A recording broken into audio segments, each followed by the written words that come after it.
Hello guys and welcome to this video. मेरा नाम अनीश चौहान और आज की इस वीडियो में हम बात करने वाले हैं आपकी एंड टर्म स्ट्रैटेजी के बारे में। जो भी फर्स्ट सेमेस्टर के स्टूडेंट इस वीडियो को देख रहे हैं वो यार ध्यान से देखना, हम स्ट्रैटेजी की बात करेंगे। और अगली वीडियो में मैं वाइवा की बात करूंगा जिसमें आपको कुछ चीज़ें बताऊंगा जिसमें वाइवा में हेल्प करेंगी जो आपको। तो स्टार्ट करते हैं फिर।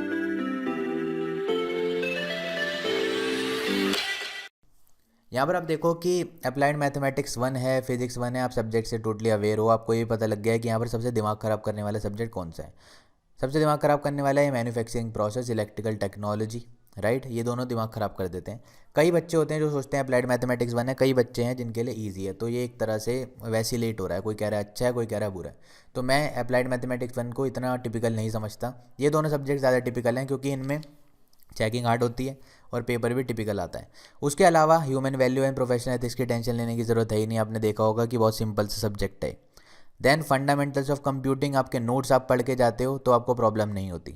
आप ये देख रहे हो कि फंडामेंटल ऑफ कंप्यूटिंग और ह्यूमन वैल्यूज़ वाला सब्जेक्ट मैंडेटरी नहीं है, मतलब आपकी डिग्री पे इन दोनों सब्जेक्ट का कोई इंपैक्ट नहीं पड़ेगा। तो इसका मतलब आप इतना ज़्यादा सीरियस भी इसको ना लें।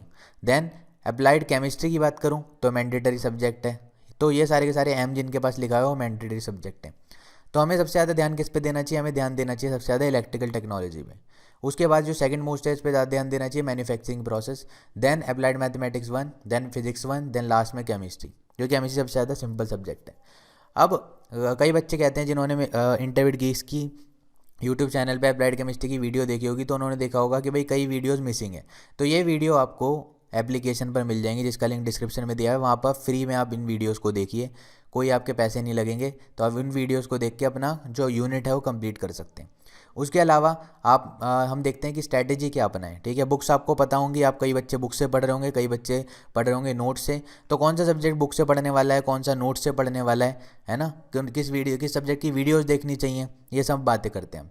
अप्लाइड मैथमेटिक्स 1 एक ऐसा सब्जेक्ट है जिसको बुक्स की बहुत ज़्यादा ज़रूरत है। वीपी मिश्रा बुक की बहुत ज़्यादा ज़रूरत है क्योंकि उस बुक से आप सिर्फ क्वेश्चन को पढ़ भी जाओगे ना और आप कंसेप्ट समझ जाओगे तो काम बन जाएगा। लेकिन उसमें क्वेश्चन को किस तरीके से सॉल्व किया हुआ है ये स्टेप समझने के लिए वीडियो देखनी जरूरी है। मतलब वीडियो प्लस बुक, ये दो चीज़ें चाहिए अप्लाइड मैथमेटिक्स 1 के अंदर। और बुक भी कौन सी? वीपी मिश्रा आपको चाहिए। यहाँ पर शायद वीपी मिश्रा का जिक्र करा हुआ है, नहीं करा हुआ, यहाँ पर नहीं करा हुआ, लेकिन आपको वीपी मिश्रा बुक चाहिए। अब आपने देखा कि यहाँ पर जो यूनिट 1 थी, यूनिट 1 खत्म होने का नाम ही नहीं ले रही थी। यूनिट 2 के अंदर ये टॉपिक आ गया था जो ज़्यादातर बच्चों को समझ नहीं आ रहा था। ये मैंने कवर अप करवा दिया है, आप जाके देख सकते हैं एप्लीकेशन पर। यूनिट 3 और 4 मैंने कवर अप कर दिया है, तो उसकी वीडियोस आपको हर एक यूनिट की वीडियो वहाँ पर मिल जाएंगी। उसके अलावा मेन इंपॉर्टेंट चीज़ क्या है कि वीडियो से तो आप कंसेप्ट सीखोगे लेकिन अल्टीमेटली जो चीज़ करोगे वो बुक से पढ़ के करोगे। तो वीपी मिश्रा बुक आपको लेनी चाहिए। नहीं है तो देखिए कि नेट से आपको पीडीएफ मिल रही है या नहीं मिल रही। अगर पीडीएफ नहीं मिल रही तो कमेंट सेक्शन मुझे बताइए, तो मैं आपको पीडीएफ प्रोवाइड करूँगा। देन यहाँ पर हमें ये पता लग गया कि यहाँ पर वीडियो और बुक दोनों चीज़ों की ज़रूरत पड़ती है। देन अप्लाइड फिजिक्स 1 की बात करो तो अप्लाइड फिजिक्स 1 में एक अच्छी बुक है देवराज सिंह। देवराज सिंह, अगर आप सिर्फ देवराज सिंह पढ़ जाओगे तो भी आपका काम चल जाएगा, लेकिन देवराज सिंह एक बुक को पढ़ने में थोड़ा सा टाइम लगता ही लगता है। तो अगर आप इतना ज़्यादा टाइम नहीं दे सकते तो आप अप्लाइड फिजिक्स 1 के नोट्स पढ़ोगे, और अगर आप वीडियोज़ देखोगे डेरिवेशन के लिए तो मज़े ही आ जाएंगे आपके। तो ऐप पर इसकी फ्री वीडियोज़ अवेलेबल हैं, तो वहाँ पर आप ऐप पर जाके इसकी वीडियोस देख सकते हो और उसके बाद आप अपनी बुक से पढ़ो, चाहे देवराज सिंह, चाहे आप नोट से पढ़ो, काम बन जाएगा आपका। ठीक है, तो ये अप्लाइड फिजिक्स 1 को पढ़ने का तरीका है। और क्वेश्चन डायरेक्ट आते हैं, क्वेश्चन ऐसा कोई नहीं आएगा जो आपको लगे कि आउट ऑफ सिलेबस आ गया और बहुत मुश्किल क्वेश्चन आ गया। क्वेश्चन जिस तरीके के टॉपिक दिए हुए हैं उस तरह के क्वेश्चन आएंगे। जैसे यहाँ पर लेज़र को देख लो, लेज़र में अगर लिखा हुआ है आइंस्टाइन कोफिशिएंट है तो आइंस्टाइन कोफिशिएंट की डेरिवेशन आनी पक्का है। हीलियम नियॉन लेज़र लिखा हुआ है तो इसकी डेरिवेशन या फिर इसको एक्सप्लेनेशन करना पक्का है। तो ऐसे आते हैं यहाँ पर। और जब बच्चे कई बार पूछते हैं कि कौन से टॉपिक करें कौन से टॉपिक नहीं करें, उसके अगर बारे में आपको बताऊं तो मैथ्स में तो भाई यार सारे के सारे टॉपिक करना कोई भी आ सकता है, लेकिन अगर आप फिजिक्स की बात कर रहे हो तो फिजिक्स में आप देखो कि ऑलरेडी यूनिट बटी हुई है। इंटरफेरेंट डाइफ्रैक्शन में बटी हुई है, पोलराइजेशन लेजर फाइबर ऑप्टिक्स में बटी हुई है, then theory of relativity ultrasonic में बटी हुई है, देन न्यूक्लियर फिजिक्स में बटी हुई नहीं है, तो न्यूक्लियर फिजिक्स तो पूरा करना पड़ेगा। तो जब ऑलरेडी यूनिट बटी हुई होती है तो वहाँ से ये पता लग जाता है कि हमारे एग्जाम में चॉइस आने वाली है। अगर आपका एग्ज़ाम एक थ्योरेटिकल बेस्ड या फिर सब्जेक्टिव बेस्ड होने वाला है तो आप यूनिट 1 का, यूनिट 2 का, 3 का एक हिस्सा पकड़ सकते हो। मतलब यूनिट 1 में आप इंटरफेरेंस या फिर डाइफ्रैक्शन को अच्छा कर लो, यूनिट 2 में आप लेज़र या फाइबर ऑप्टिक्स कर लो। मतलब मैं होता आपकी जगह मैं तो लेज़र और फाइबर ऑप्टिक्स करता है इंस्टेड ऑफ पोलराइजेशन।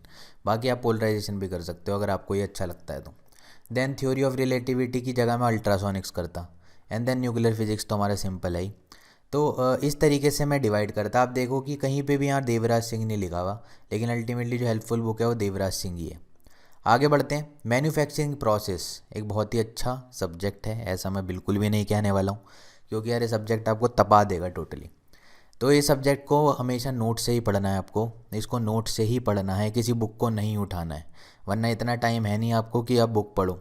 हालांकि बुक आपके पास यहाँ लिखी हुई है, दोनों बुक ही लिखी हुई होंगी, PN राव भी लिखी हुई है, रघुवंशी भी लिखी हुई है, लेकिन फ़ायदा नहीं है। बुक्स उठाओ, डायग्राम, बुक्स मत उठाओ, मतलब सॉरी, नोट्स उठाओ, और उनमें ऐसे नोट्स उठाना है इसमें डायग्राम डायग्राम बहुत अच्छे तरीके से दिए हुए।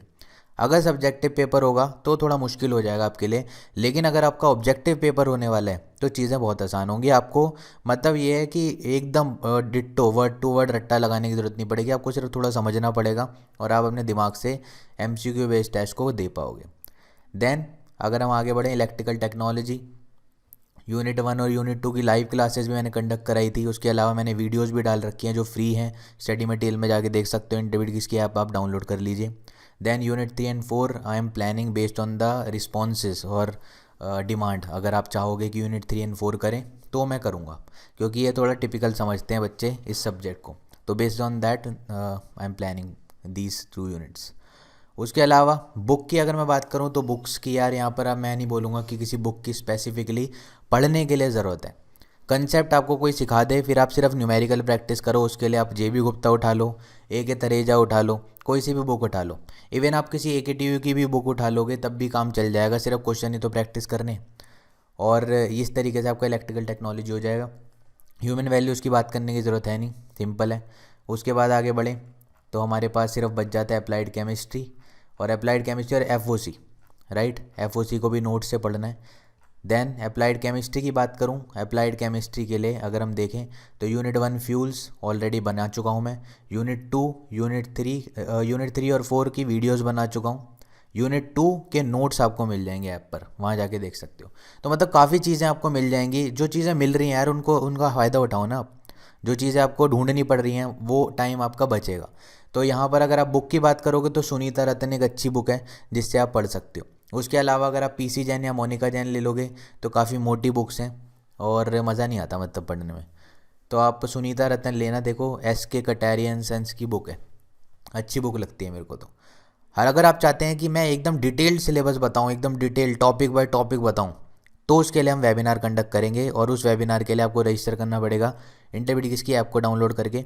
तो ऐप को डाउनलोड करो अगर आप चाहते हो वेबिनार में एक एक टॉपिक डिस्कस करूं और डिटेल में घुसूं आपको स्ट्रैटेजी बताने के लिए, तो आप इंटरमीडिएट की ऐप डाउनलोड करो। अभी के लिए आई होप काफ़ी चीज़ें मैंने बता दी हैं। तो आज की वीडियो के लिए इतना रखते हैं, हमने नेक्स्ट वीडियो मिलेंगे।